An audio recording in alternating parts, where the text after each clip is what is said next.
Welcome to our channel. Today we how to budget with Androscoggin Bank, detailed guide step by step clearly. Begin by gathering all your financial documents. Collect your income statements, bills, and expense receipts. Review your monthly income to determine your total earnings. Next, list your fixed expenses such as rent, utilities, and loans. Include variable expenses like groceries, entertainment, and dining out. Calculate your total monthly expenses by adding both fixed and variable costs.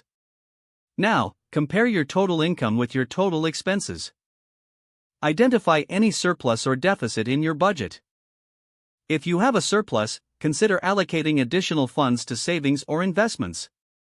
In case of a deficit, look for areas to cut back on unnecessary spending.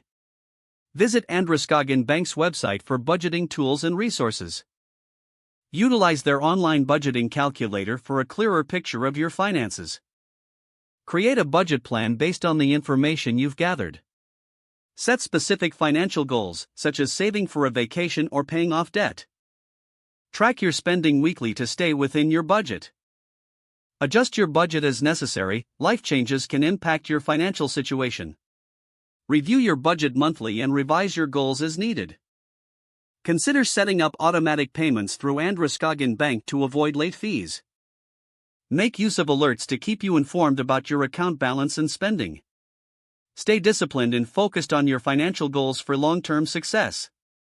If the page does not load, refresh the browser or try again in a private or incognito window. Make sure you are using the correct email address, then retype it carefully to avoid small typos. If your password is not accepted, use the reset option and create a new strong password you can remember. Check your spam folder for verification or security emails, then complete any requested confirmation steps. Enable two-factor authentication if available to improve account security and reduce unauthorized access risk. After signing in, review your profile details so your contact information and settings are accurate and current. If you see an error message, note it down and try again after restarting your device and internet connection. Log out when you finish, especially on shared devices. Don't forget to like this video and subscribe to our channel for more step-by-step tech guides.